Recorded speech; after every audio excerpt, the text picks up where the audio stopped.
할렐루야, 여러분 반갑습니다.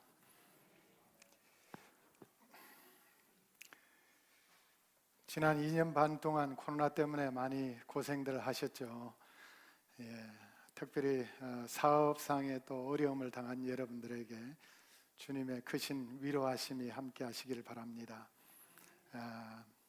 여러분, 코로나가 참 이렇게 창궐한 것은 결코 우연이 아니라고 생각됩니다. 또 러시아가 우크라이나를 치고 하면서 전쟁과 또 유럽, 아프리카의 빵바구니로 또 세계 빵바구니로 알려진 우크라이나가 곡물 수출이 어려워져서 앞으로 기아 문제도 상당한 문제거리가 될 수가 있습니다.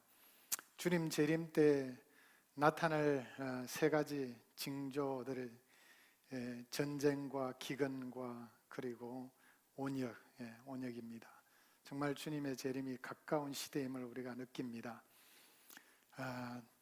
오늘 사실 우리 박현육 담임 목사님께서 일본에 가시면서 제가 설교를 맡게 되었는데 박 목사님은 은혜로운 말씀을 잘 전하시기로 소문난 분이십니다. 제가 듣고 있습니다. 저는 설교라기보다는 차라리 여러분들에게 학교에서 제가 가르치는 바를 좀 나누고자 합니다. 복음에 대한 내용인데 좀 딱딱할 수 있습니다. 그러나 여러분 잘 들으시면은 복음 이해에 큰 도움이 되시고 또 전도하는 데도 도움이 될 줄 압니다. 예수 믿을 만한 근거는 충분한가라는 제목으로 오늘 말씀을 나누도록 하겠습니다. 자, 제가 21년 전 9월 11일에 있었던 일입니다. 그때 저는 필라델피아에 있는 웨스트민스터 신학교에서 박사과정 학생으로 논문을 쓰고 있었습니다. 그날도 이제 논문을 쓰기 위해서 책가방을 들고 나가다가 텔레비전을 우연히 보았는데 바로 저 장면이 발생하고 있었습니다. 자, 북쪽 타워, 월드 트레이드 센터 북쪽 타워에 작은 비행기가 부딪혀서 불이 나고 있습니다라고 앵커맨이 뉴스를 하고 있었습니다. 그런데 곧 큰 비행기가 남쪽 타워 허리춤을 치면서 저렇게 큰 불길로 휩싸인 장면을 보게 됩니다. 자, 저렇게 되자 앵커맨이 이건 테러다 라고 보도하고 국가에서는 모든 비행기는 그라운딩 하라, 전부 다 땅으로 앉으라 라고 명했습니다. 이미 테러범들이 비행기 2대에 더 갈아타서 2대에 더 타고 한 비행기는 펜실베니아 들판에 떨어지고 또 다른 한 비행기는 펜타곤에 떨어졌습니다. 그날 약 3천여 명이 죽었습니다. 그리고 6천여 명이 다쳤습니다. 나중에 수사를 해보니까 19명의 테러범들이 와서 이 엄청난 테러 행위를 한 겁니다. 저는 그날 논문 쓰는 거 잊어버리고 하루 종일 텔레비 보고 저녁에 이런 의문이 들었습니다.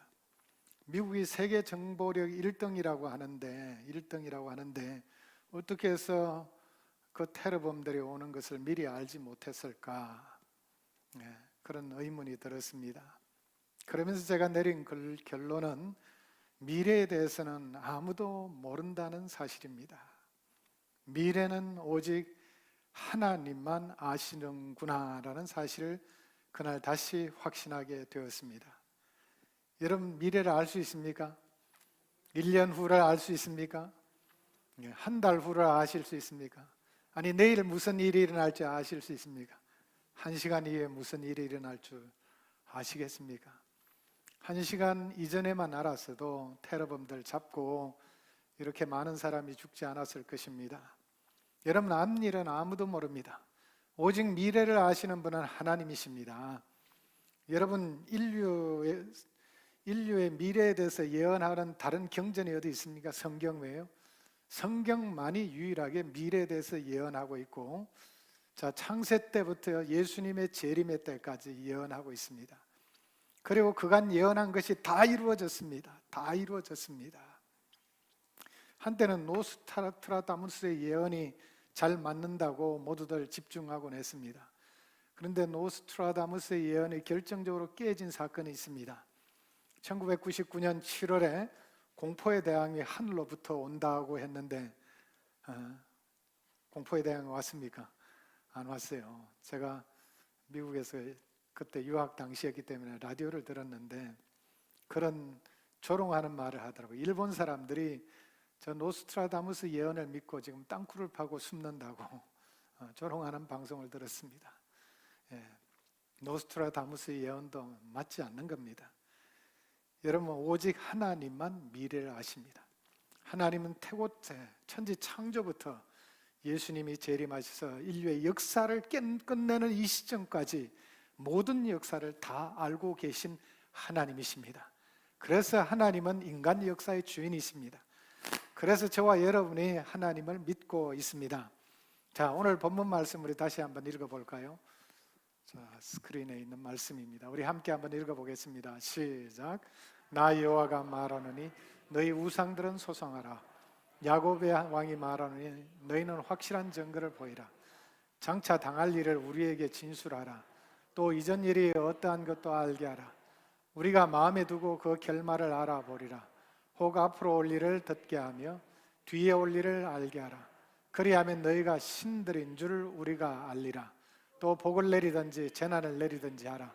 우리가 함께 보고 놀라리라. 보라, 너희는 아무것도 아니며 너희 일은 허망하며 너를 택한 자는 가정하니라. 예, 하나님은 우상들에게 큰 소리를 치십니다. 예. 신들, 너 우상들이 참신이면 미래에 대해서 예측해봐라, 예언해봐라. 그러면 신들로 인정해 주겠다는 겁니다. 신들로 인정해 줄 테니까 예언해봐라. 예? 재난을 내리든지 복을 내리든지 한번 해봐라. 그러면 인정해 주겠다. 그런데 여러분, 나무로 만든 그 신들이 어떻게 미래를 예측할 수 있겠습니까? 자, 미래를 아시는 분은 오직 여호와 하나님 한 분이십니다. 여러분, 성경은 미래에 대한 수많은 예언을 하고 그 예언들이 다 역사 속에 이루어졌습니다. 예수님에 대한 예언들, 예수님의 초림에 대한 예언들이 약 350회 예언들이 직접 간접적으로 성취되었습니다. 예수님의 삶의 거의 중요한 것들은 거의 다 예언했습니다. 예수님의 동정녀 탄생, 베들레헴 탄생, 예수님의 성령으로 세례받으시고 소경을 보게 하시고 안전병이를 일으키시고 문둥병자를 깨끗하게 하시고 죽은 자를 살리실 것, 이사야 35장이 예언하고 있습니다. 그리고 또 예수님의 대속적 죽음과 부활 비유로 가르치실 것 다 예언하고 있습니다. 예수님의 재림에 대해서는 380회 정도 더 많이 예언하고 있어요. 예수님의 초림에 대한 예언들이 다 이루어졌듯이 예수님의 재림에 대한 예언도 반드시 이루어질 줄 믿습니다. 예. 여러분, 다니엘이라는 사람은 주전 6세기 사람입니다. 그런데 그는 약 600년 앞을 내다보면서 국가들의 운명에 대해서 예언했습니다. 예. 당시에 그는 바벨론에 살았는데 바벨론 시대로부터 시작해서 메데 페르시아, 그리스 로마 시대, 그리고 메시아 시대까지 예언하고 있는데 그 예언들이 다 이루어졌습니다. 600년 앞을 내다보면서 예언했던 것이 다 이루어졌습니다.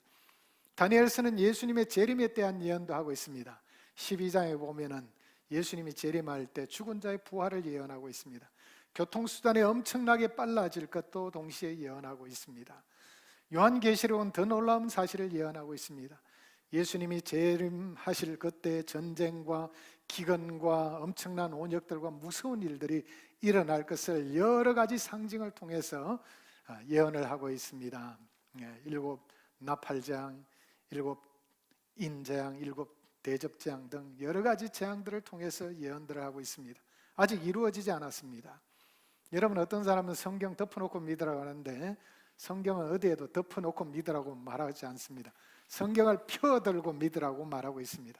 오늘 성경을 펴서 여러분들에게 믿을 만한 증거들을 좀 나누어 보려고 합니다. 자, 이제 스크린을 보면서 말씀을 나누겠습니다. 자, 구원 역사의 흐름도는 이렇습니다. 자, 하나님께서 천지를 창조하시고 지금 21세기에 내가 살고 있는데, 자, 모든 것을 한눈에 볼 수 있도록 구원 역사를 도표로 도식화해 보았습니다. 여기서 구원 역사의 정점은 예수 그리스도의 십자가의 죽으심과 부활입니다.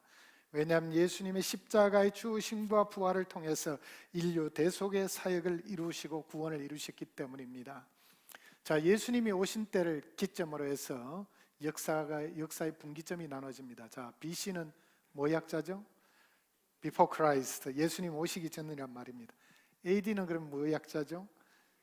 아노 도미니 라틴어입니다. In the year of the Lord, 주님의 해라는 뜻입니다. 그래서 예수님의 이 땅에 오심을 기점으로 BC와 AD, 역사의 분기점이 갈라지게 됩니다.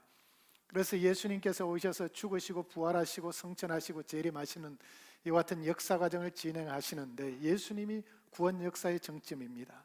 그래서 아담으로부터 시작해서 노아 시대, 아브라함 시대, 모세, 다윗 선지자들의 예언에 이르기까지 이 모든 시대의 예언은 예수님에게 초점을 맞추고 있습니다. 그래서 하나님은 세 가지 계시 방식을 쓰는데 첫째는 그리스도 중심적인 계시 방식을 사용합니다. 두 번째는 점진적 계시입니다. 한꺼번에 다 보여주신 것이 아니라 조금씩 보여주십니다. 처음에는 그림자 형태로, 그 다음에는 예표로. 예표는 쉽게 말하면은요, 상징으로 생각하면 됩니다. 많은 사건, 인물, 제도를 통해서 상징적으로 보여주십니다. 그 다음에는 직접적인 예언들, 선지자들 통해서 보여주십니다. 그리고 유기적인 계시입니다. 이 구약 성경에 계시하고 있는 인물, 사건, 제도들이 결국 예수님의 십자가와 유기적으로 연결되도록 되어 있습니다. 자, 먼저 하나님께서 삼위일체 하나님께서 천지를 창조하시고 아담과 하와를 지었습니다. 아담을 하나님의 형상대로 만드시고 생육하고 번성하여 땅에 충만하라, 땅을 정복하라, 모든 생물을 다스리라고 하나님께서 아담과 하와에게 복을 내려 주셨습니다. 그런 다음에 에덴 동산에 두셨습니다. 에덴이란 말이 무슨 뜻인지 아세요? 즐거움이란 뜻입니다. 왜냐하면 하나님이 계신 곳은 즐거운 곳이죠. 하나님 나라의 특징은 의와 평강과 희락입니다.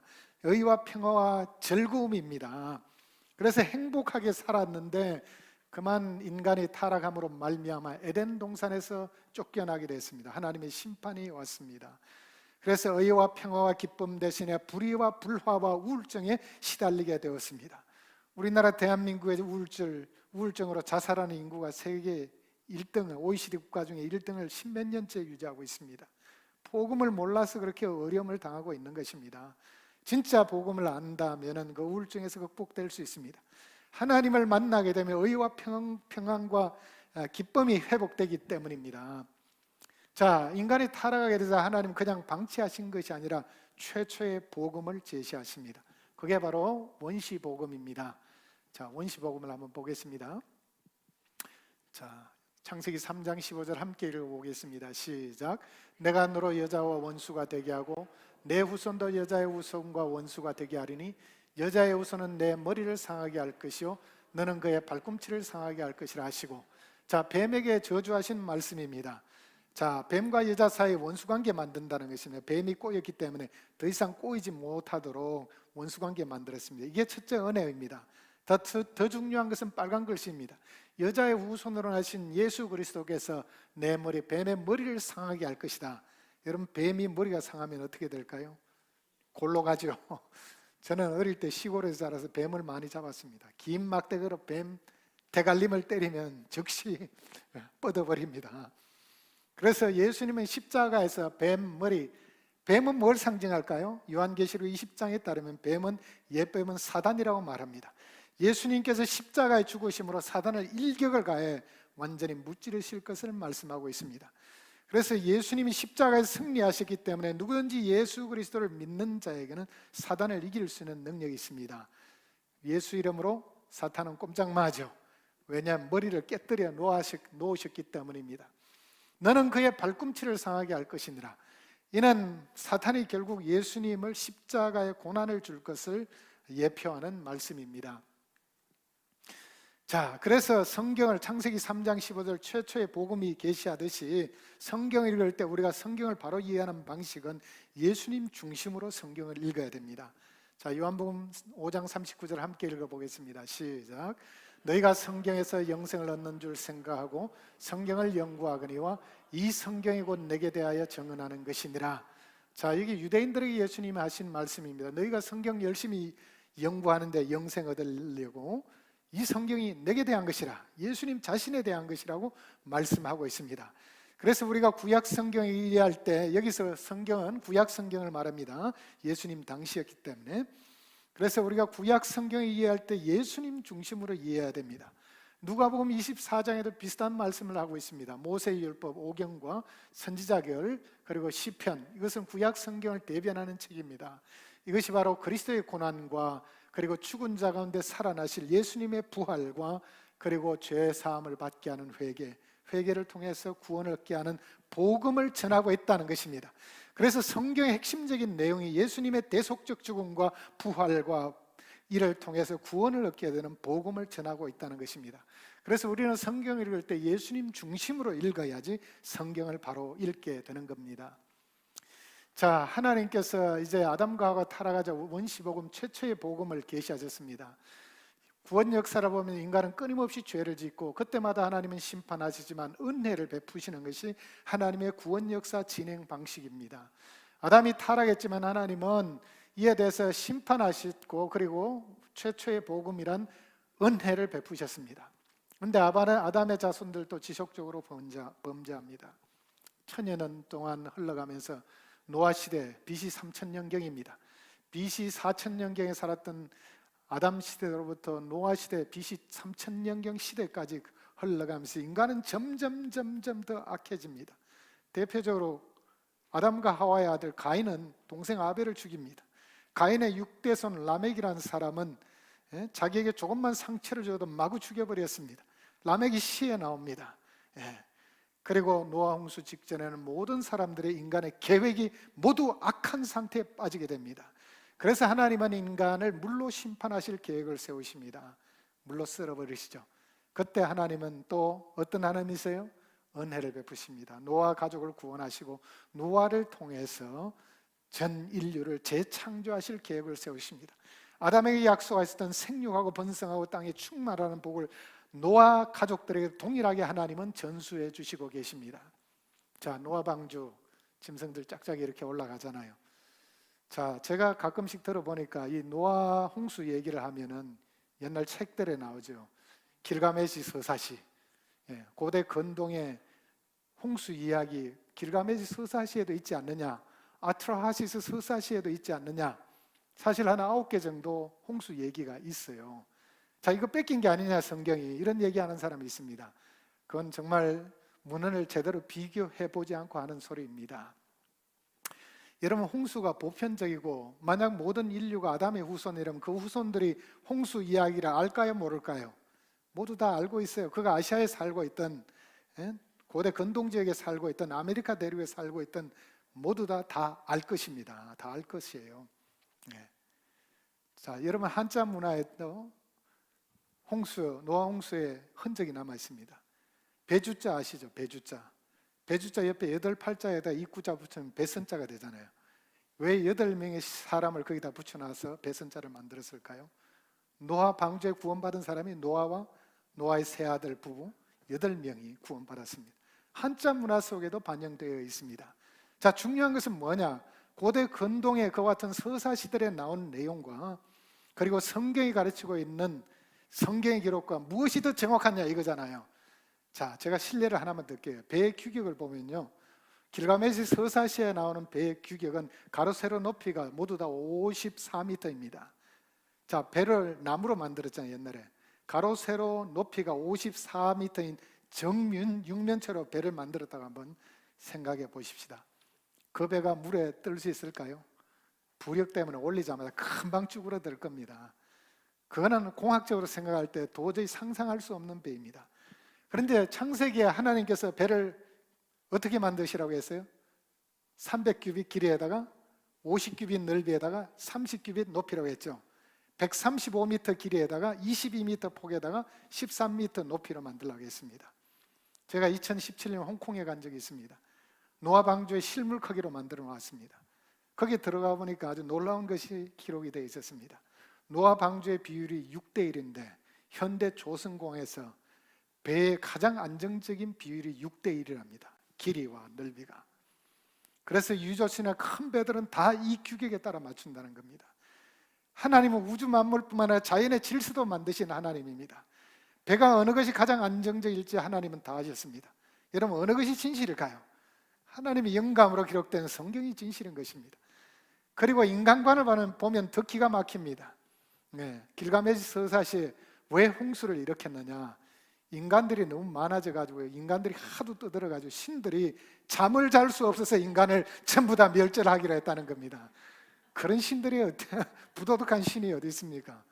창세기는 뭐라고 얘기합니까? 인간이 죄를 지었기 때문에 죄의 값으로 홍수를 내시는 거죠. 또 인간을 왜 만든 줄 아세요? 인간 만든 목적도 신들이 하기 싫은 일을 귀찮아가지고 그 일을 대신시키기 위해서 인간을 만들었다고 얘기합니다. 성경은 뭐라고 말합니까? 하나님의 형상대로 고귀하게 만드시고 생육하고 번성하고 땅에 충만하도록 복을 주셨습니다. 신과는 더 기가 막힙니다. 하나님은, 창세기 하나님은 유일하신 하나님이지만, 전지전능하신 하나님이지만은 길가메시 서사시에, 아트라시스 서사시에 나오는 신들은 다 신입니다. 신들의 모양도 인간과 똑같아요. 서로 시기하고 질투하고 죽이고. 죽는 신이 무슨 신입니까? 우리 인간의 모습을 그대로 그려놓은 거예요. 그래서 정말 고대 근동의 신화와 이 창세기에 영감된 기록은 확실히 다르다는 것을 우리가 알 수 있습니다. 그래서 아무튼 영감으로 하나님께서 노아 가족을 살리셨습니다. 은혜를 베푸셨죠. 자, 그런데 노아의 후손도 천여 년 세월이 지나면서 아브라함 때에 이르게 되면은 또 타락하게 됩니다. 노아의 자녀 중에 함의 후손들이 시날 평지에 바벨탑을 샀습니다. 왜 싸요? 우리가 그 탑 꼭대기를 하늘에 닿게 하자. 하나님께 도전하고 있습니다. 자, 하나님께서 가만히 있겠습니까? 이번에는 언어를 혼잡케 해가지고 뿔뿔이 흩어버립니다. 자, 이때도 하나님은 심판을 하셨지만 은혜를 베푸십니다. 그 은혜가 뭘까요? 이번에는 아브라함이라는 한 사람을 선택하셔서 그의 후손으로 큰 민족을 만들어 그의 후손을 통해서 세계 만방 사람들이 복을 얻도록 하기 위해서 아브라함을 선택하신 것입니다. 자, 이것이 바로 아브라함 언약의 내용입니다. 아브라함에게 세 가지 복을 약속하셨습니다. 그 복의 내용을 함께 보도록 하겠습니다. 자, 2절 3절 함께 읽어보겠습니다. 시작. 내가 너로 큰 민족을 이루고 내게 복을 주어 내 이름을 창대하게 하리니 너는 복이 될지라. 너를 축복하는 자에게는 내가 복을 내리고 너를 저주하는 자에게는 내가 저주하리니 땅의 모든 족속이 너로 말미암아 복을 얻을 것이라 하신지라. 자, 큰 민족 만들어주겠다. 이름 창대하게 하겠다. 그리고 너는 복덩어리를 만들어주겠다. 그리고 땅의 모든 족속이 너로 말미암아 복을 얻을 것이다. 이게 가장 큰 복입니다. 아브라함 후손을 통해서 땅에 있는 모든 사람들이 복을 얻어 구원을 얻게 하겠다는 것이 하나님의 계획이었습니다. 자, 나중에 가면 저 7절에 보면은 이 땅을 내 자손에게 주리라 말씀하죠. 땅의 복도 약속하고 있습니다. 그래서 아브라함 언약은 크게 세 가지 복으로 요약이 될 수 있습니다. 자손의 복, 땅의 복, 복의 통로. 자, 이 복이 아브라함의 삶 가운데, 그래 아브라함의 후손을 통해서 어떻게 성취되는지 보겠습니다. 자손의 복은요, 자, 처음에 이삭을 주심으로 성취됐죠. 그 다음에는요, 언약 백성 출애굽을 날 당시에 400여 년이 지났습니다. 몇 명이나 됐습니까? 장정만 60만이 됐죠. 아이들과 여자들까지 합치면 200~300만에 되는 큰 민족을 이루었습니다. 자, 그 정도가 아니라 하나님은 하늘의 별처럼 바닷가에 모래알처럼 많게 하게 하셨잖아요. 그래서 한 민족 정도는 이거 충분하지 않은 겁니다. 자, 그것이 어떻게 이루어지느냐? 예수님을 통해서 우리 믿는 자들이 새 이스라엘이 되었습니다. 자, 믿는 자는 아브라함의 후손인 줄 알지어다. 갈라디아서 3장에 나옵니다. 그래서 믿는 저와 여러분은 아브라함의 자손이 되었습니다. 지금 온 세상에 예수 믿는 사람 몇 명인 줄 아세요? 24억 5천만입니다. 어마어마하죠. 가장 많은 사람들이 인구 비율이 예수님을 믿고 있습니다. 그래서 24억 5천만이 예수님을 믿어서 그야말로 하늘의 별처럼 바닷가의 모래알처럼 많은 사람들이 예수님을 믿게 되었습니다. 그뿐만 아니라 2000년 역사 동안 또 예수 믿다가 죽은 사람들이 있잖아요. 그들도 아브라함의 후손이잖아요. 얼마나 많은 아브라함의 후손이 생겼습니까? 자, 땅의 복은 바른 땅을 주리라 약속하셨는데 이 약속이 언제 이루어졌습니까? 가나안 땅 언제 정복했어요? 여호수아가 가나안 땅 정복함으로 이루어졌죠. 약 450년 만에 이루어졌습니다. 자, 그런 다음에 이 가나안 땅이 상징하는 바가 뭡니까? 가나안 땅은 천국을 상징합니다. 그래서 요단강 건너가 만나리, 가나안 땅 들어가는 길이죠. 가나안 땅은 천국을 상징합니다. 그러면 천국, 하나님 나라는 무엇을 의미할까요? 자, 하나님 나라는 우리가 죽어서 가는 곳을 의미하기도 하지만 또 하나 중요한 의미가 있습니다. 복음서 이해할 때 너무나 중요한 거예요. 하나님의 통치하심이 미치는 곳이 하나님 나라입니다. 그래서 예수 믿는 사람들 24억 5천만 사람들 마음속에 하나님의 나라가 임함으로 말미암아 영적인 가나안 땅이 믿는 사람 마음속에 퍼지게 되었습니다. 그래서 땅의 복도 땅 끝까지 전파되었습니다. 온 세상 끝까지. 자, 그 다음에 복의 통로, 아브라함을 복의 통로로 부르셨고 구약시대 이스라엘 민족을 복의 통로로 부르셨습니다.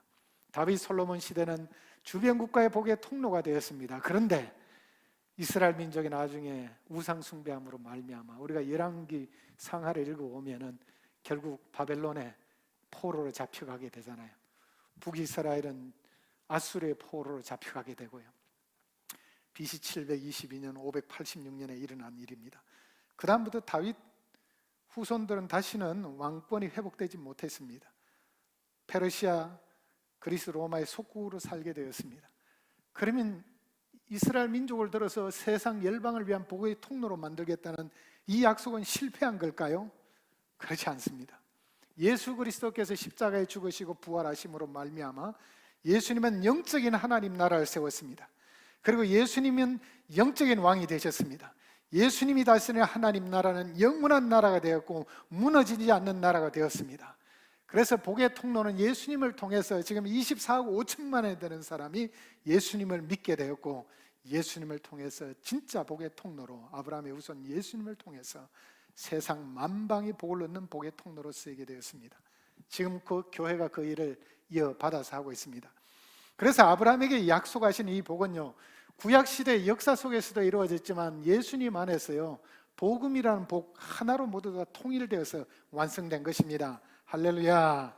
이게 아브라함의 복이 이렇게 이루어진 거예요. 그래서 아까 여기 보시면 아브라함 시대 복은 십자가를 통해서 다 완성이 된 것입니다. 자, 그 다음에 하나님께서 아브라함에게 이제 이삭 바치라고 하는 얘기 아시죠? 모리아산에 이삭을 바치라. 자, 이 사건도 여러분 우연히 이루어진 게 아닙니다. 하나님은 왜 이삭을 바치라고 했을까? 그것도 100세에 얻은 아들인데 그 아들 죽으면 어떻게 될까? 우려가 생기죠. 하나님께서 어디 인신제사를 받은 적이 있습니까? 근데 하나님께서 이삭을 바치라, 모리아산에 바치라고 하는 이 사건은 십자가의 놀라운 그림자입니다. 자, 이삭은 아브라함의 사랑받는 독자 이삭이죠. 이 이삭은 바로 독자 예수님을 예표합니다. 번제물로 드리라, 예수님의 대속적 죽음을 예표합니다. 자, 모리아산까지 가는 길이 3일 길입니다. 자, 아브라함 마음속에 모리아산까지 걸어가면서 이삭은 살아 있었을까요? 죽었을까요? 죽은 아들이나 마찬가지예요. 그래서 3일간의 죽음의 길을 갔습니다. 이것은 3일간의 예수님의 죽음을 예표합니다. 그 다음에 이삭을 돌려받게 되잖아요. 자, 이삭 돌려받은 것은 아브라함이 이삭을 실제로 잡으려고 했지만은 죽이지 않았잖아요. 자, 아브라함이 어떤 마음을 가지고 이삭을 죽이려고 했겠습니까? 히브리서 11장에 답이 나옵니다. 아들을 죽여도 능히 살리실 수 있는 하나님이심을 믿었기 때문입니다. 부활신앙을 아브라함을 가지고 있었습니다. 이 부활신앙은 바로 예수님의 부활을 예표하고 있는 것입니다. 자, 그래서 이삭 바친 사건, 이것도 BC 2000년 전에 예수 그리스도의 십자가의 구속을 하나님이 미리 보여주신 것입니다. 이렇게 구약의 모든 사건 제도 하나하나는 바로 예수 그리스도의 구속 사역을 보여주고 있는 것입니다. 자, 그 다음 모세 시대는 3가지 중요한 사건이 있습니다. 자, 유월절 보겠습니다. 유월절 아시죠? 자, 하나님께서 이스라엘 백성을 애굽 땅에서 건져내기 위해서 모세를 바로에게 보냈습니다. 그런데 바로가 안 내보내잖아요. 그래서 재앙을 내리는데 9가지 재앙을 내려도 안 보내줍니다. 10번째 재앙은 어떤 재앙이었습니까? 애굽의 장자를 모두 다 죽인다. 짐승도 초태생은 다 죽인다. 자, 그런데 애굽 땅에 누구도 살고 있었어요? 이스라엘 민족도 살고 있었잖아요. 조치를 취하지 않으면 다 죽을 판입니다. 그래서 하나님께서 이스라엘 백성들을 살 수 있는 방법을 가르쳐 주신 것이 바로 이 유월절이라는 제도입니다. 흠없는 어린 양 혹은 어린 염소를 잡고 그 피를 문설주와 임방에 바르라. 그리고 방 안에 들어가서 고기를 구워서 불에 구워서 먹고 무교병과 쓴나물과 함께 먹으라고 했습니다. 그날 밤 죽음의 천사가 치러 갈 때 이 피를 본 적 넘어가리라. 이 넘어간다 해서 넘을 유자, 넘을 월자를 써서 유월절이라는 말이 나오게 된 것입니다. 영어로도 pass over, 넘어간다. pass over festival이라고 합니다. 넘어가는 절기란 말입니다. 자, 유월절 사건은 또한 뭘 예표할까요? 자, 하나님 말씀 한마디면 이스라엘 백성들 다 살아나게 할 수 있습니다.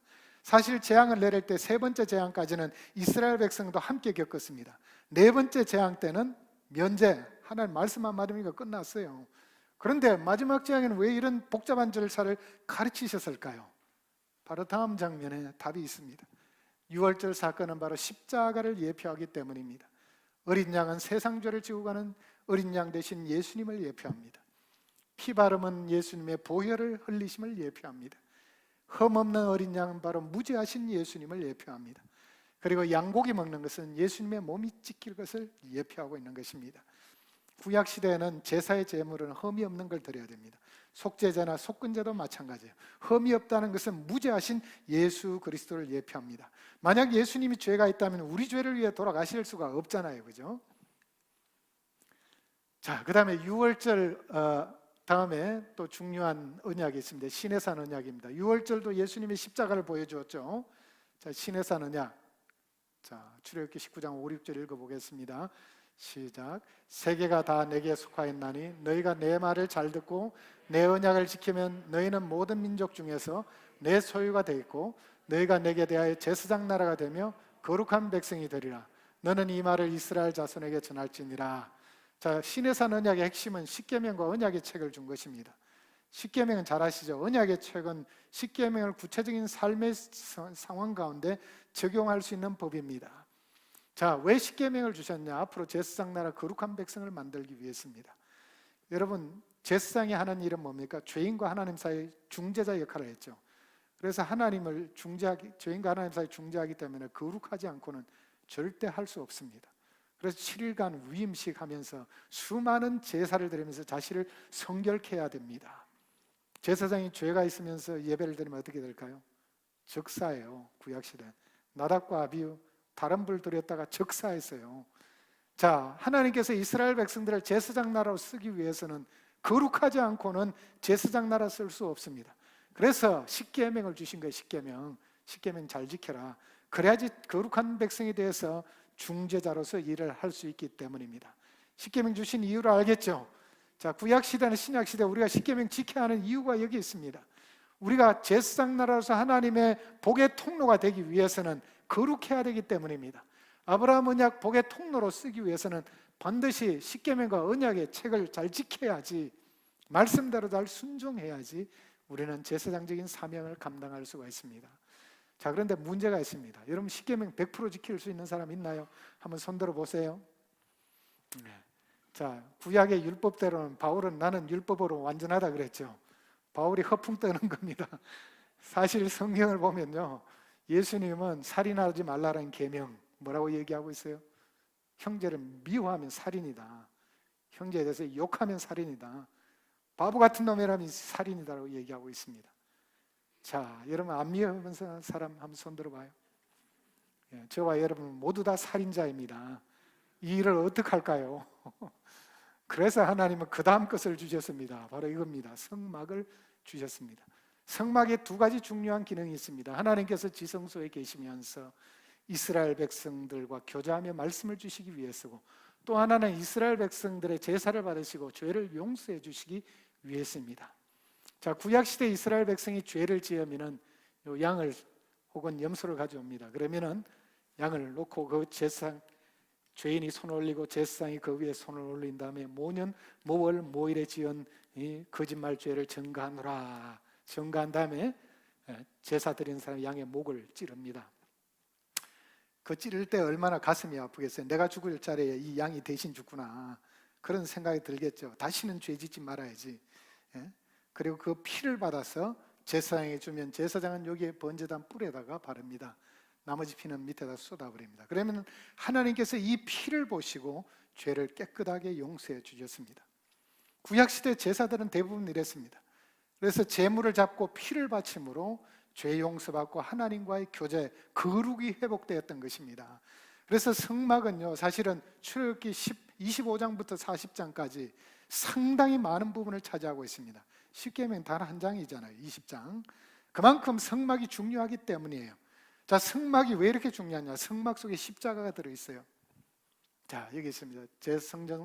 성막 제사의 모형론적 의미. 모형론이란 것은 제가 상징적인 의미로 이해하면 된다고 했죠. 성막과 성전은 예수님의 몸을 상징하고, 제사장은 대제사장 대신 멜기세덱의 서열의 대제사장 대신 예수 그리스도를 예표하고, 제물은 대속물 대신 예수 그리스도를 예표하고, 피는 바로 예수님의 보혈을 예표하는 것입니다. 자, 그래서 성전 제사를 통해서도 수없는 제사를 드릴 때마다 이스라엘 백성들은 바로 예수님의 십자가를 바라보면서 제사를 드렸습니다. 여러분, 양과 염소가 어떻게 우리 죄를 용서할 수 있겠어요? 양과 염소, 히브리서 9장이 얘기하잖아요. 양과 염소가 능히 우리 죄를 씻을 수가 없어요. 그것은 사실 그림자 형태에 불과한 겁니다. 진짜는 뭐예요? 예수님의 십자가의 죽음과 부활입니다. 예수님의 십자가의 죽음과 부활을 바라보면서 구약시대 하나님은 양과 염소의 피를 받으시고 그들을 용서하셨던 것입니다. 자, 왜 피를 드리는지, 왜 제사에 피를 바치는가? 레위기 17장 11절 함께 읽어보겠습니다. 시작. 육체의 생명은 피에 있습니다. 내가 이 피를 너희에게 주어 제단에 뿌려 너희의 생명을 위하여 속하게 하였나니 생명이 피에 있으므로 피가 죄를 속하느니라. 생명이 어디 있다고요? 피에 있다. 그래서 피가 죄를 씻는다, 속죄한다는 말이죠. 사실 죄의 값은 뭐예요? 죄의 값은 사망이라. 죽어야 되는 거예요. 내가 죽어야 되는 겁니다. 근데 하나님께서 내가 죽으면 끝장이잖아요. 자, 이 죄를 해결하는 방식을 가르쳐 주셨는데, 속죄제, 속건제 같은 제사를 통해서 짐승이 대신 죄를 지도록 대속의 원리를 가르쳐 주셨습니다. 이 대속은 결국 예수님의 대속을 통해서 우리의 죄를 용서하는 것을 미리 보여주신 것입니다. 그래서 생명의 피를 드림으로 죄를 용서받았습니다. 히브리서 9장 22절 읽어보겠습니다. 율법을 따라 그의 모든 물건이 피로서 정결하게 되나니 피 흘림이 없은 적 사함이 없느니라. 피 흘려야 용서받는다는 겁니다. 구약시대 피 흘렸습니다. 끊임없이 피 흘렸습니다. 예수님도 피를 흘려야지 우리 죄를 용서할 수 있습니다. 그 때문에 십자가에 돌아가신 거예요. 피 흘림이 없으면 용서받지 못하기 때문에 생명은 생명으로 값을 치러야 됩니다. 그 대신 예수님이 치르시고 구약시대는 제물이 치른 것입니다. 자, 그 다음 성막까지 봤죠. 그래서 모세는 주전 1446년에서 1406년까지 광야 40년 기간 동안에 이 유월절과 신의 산 언약 성막을 통해서 뭘 궁극적으로 계시하고 있어요? 예수님의 십자가를 계시하고 있습니다. 자, 그 다음에 이제 다윗 시대에 가면 완전히 다른 차원의 예언들이 나옵니다. 자, 다윗 언약은 주전 1000년에 다윗이 살았죠. 다윗에게 약속한 말씀 13절 읽어보겠습니다. 시작. 그는 내 이름을 위하여 집을 건축할 것이요 나는 그의 나라 왕위를 영원히 견고하게 하리라. 자, 다윗에게 하나님께서 하신 말씀, 이 언약의 핵심은 뭐냐면 다윗의 나라와 왕위가 영원할 것을 약속하고 있습니다. 다윗이 사실 성전 짓기를 원했는데 하나님은 허용하지 않았습니다. 다윗의 아들 솔로몬을 통해 짓게 하셨는데, 이때 다윗에게 주신 말씀인 다윗 왕조와 다윗의 나라는 영원하리라. 그런데 여러분, 이스라엘 역사를 보면은 바벨론의 포로로 잡혀가면서 다윗 왕조는 망하잖아요. 그리고 다시 세움받지 못했어요.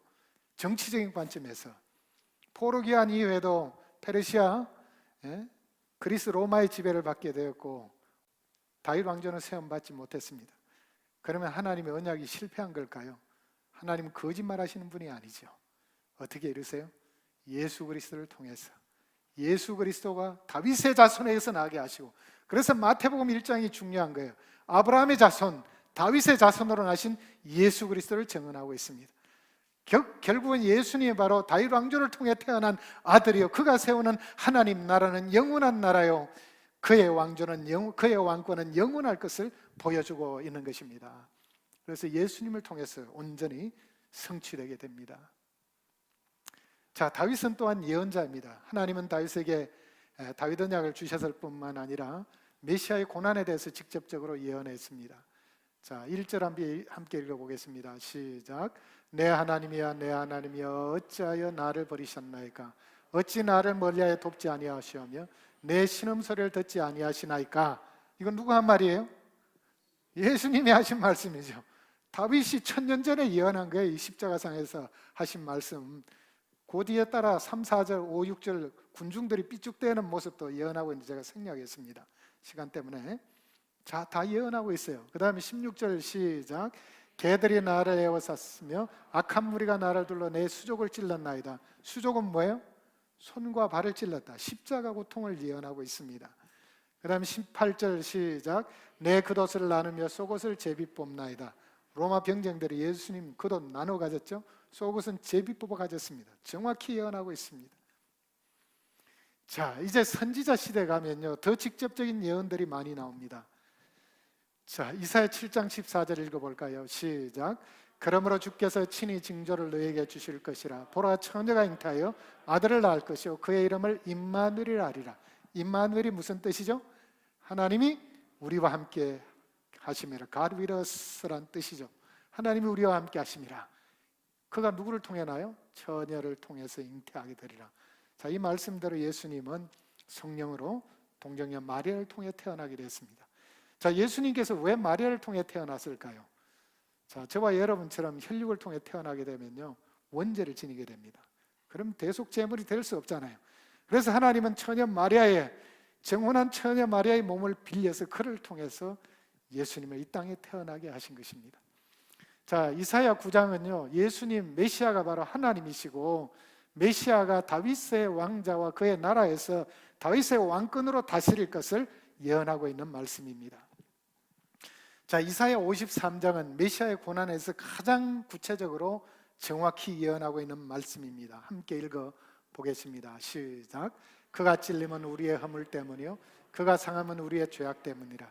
그가 징계를 받음으로 우리는 평화를 누리고 그가 채찍에 맞음으로 우리는 나음을 받았도다. 우리는 다 양 같아서 그릇 행하여 각기 제 길로 갔거늘 여호와께서는 우리 모두의 죄악을 그에게 담당시키셨도다. 자, 우리의 허물과 우리의 죄악 때문에 예수님이 찔리시고 상하시고 징계받으시고 채찍에 맞으셨다고 말하고 있습니다. 예수님이 이 예언대로 십자가에서 채찍을 맞으시고 그리고 창에 찔리시고 손발이 찔리시고 가시관을 쓰시고 고난을 당하셨는데 무엇을 위해서요? 저와 여러분의 허물과 죄를 위해서. 하나님께서 우리의 허물과 죄를 예수님에게 담당시켰다고 말씀하고 있습니다. 자, 유대인들은요, 이사야 53장을 읽지 않습니다. 자, 이렇게 예수님에 대해서 정확히 예언하니까 누구든지 읽으면은 이거 예수님에 대한 얘기구나. 유대인도 다 알아요. 제가 필라델피아에서 박사과정 학생 때 일입니다. 어느 유대인을 만났습니다. 유대인 선교사예요. 근데 당신은, 제가 질문했습니다. 당신은 유대인으로서 어떻게 예수 믿기 그렇게 힘든데 유대인으로서 기독교인이 됐고 그렇게 복음을 전하는 선교사가 됐습니까? 라고 질문하니까 놀라운 얘기를 했습니다. 자기가 어릴 때부터 회당에 다녔는데 안식일마다 성경을 읽는데 이사야서 읽을 때가 되면 52장 읽고 53장 건너뛰고 54장으로 넘어간다는 거예요. 너무나 궁금했습니다. 그래서 어느 날 조용한 데서 혼자 읽어봤습니다. 읽는 순간 이건 예수님에 대한 얘기구나. 즉시 예수님을 영접하고 기독교로 개종했습니다. 집에서 그를 호적에서 파버렸습니다. 그래서 그는 집을 나와서 신학교 와서 유대인을 선교하는 선교사가 되었습니다. 자, 유대인도 읽으면 거듭나는 복음입니다. 왜 유대인들이 마음문을 닫고 있을까요? 이사야 6장은 유대인들을 버리기로 작정하셨습니다. 눈을 가리고 귀를 가린다. 그러나 남은 자만 구원받게 하리라 하나님은 말씀하셨습니다. 자, 이사야 53장은 여러분 유대인이 읽어도 이거는 예수님에 대한 구원의 메시지거나 누구나 알 수 있도록 선명하게 예수님의 대속적 죽음과 예수님의 그 고난을 통해서 우리의 죄를 용서할 것을 보여주고 있습니다. 자, 미가서 5장 2절은 예수님께서 베들레헴 땅에 태어날 것을 예언하고 있습니다. 이 예언대로 베들레헴 땅에 태어났죠. 자, 헤롯이 당시 성경학자들을 불러서 물어봤습니다. 메시아가 어디에 태어나겠냐? 베들레헴입니다. 즉각자 답이 나왔어요. 자, 여기 보면 이스라엘 다스릴 자, 통치자, 그의 근본은 상고의 영혼에 있다. 영혼부터 계신 분이 누구예요? 하나님이시죠. 하나님이 인간의 몸을 입고 통치자로 오시는데 베들레헴 땅에 태어난다, 다 알고 있습니다. 자, 예수님 부모는 나사렛에서 살고 있었는데 어떻게 베들레헴 태어났을까요? 누가복음 1장인가 답이 나옵니다. 누가복음에 가이사 아구스토가 명령을 내립니다. 인구조사하라. 그래서 요셉이 마리아, 배부른 마리아를, 만삭된 마리아를 나귀에 태워서 베들레헴까지 내려옵니다. 그때 태어난 거예요. 마구간에서.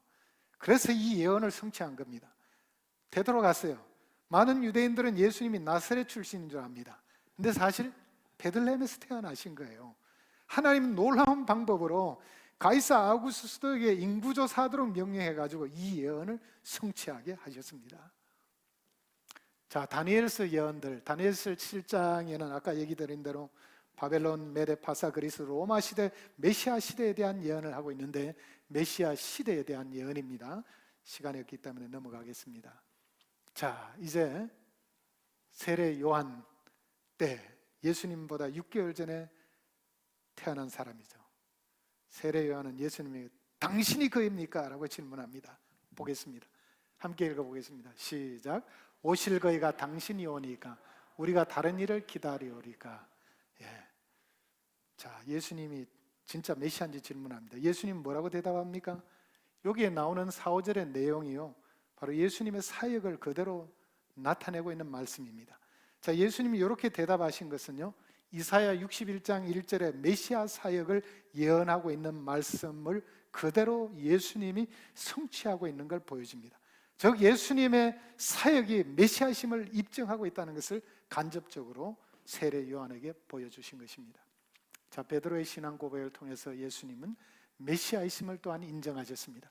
주는 그리스도시요 살아계신 하나님의 아들입니다. 예수님은 심히 기뻐하면서 베드로를 칭찬하셨죠. 자, 예수님은 왜 죽으셔야 하느냐? 피 흘림이 없은즉 사함이 없느니라.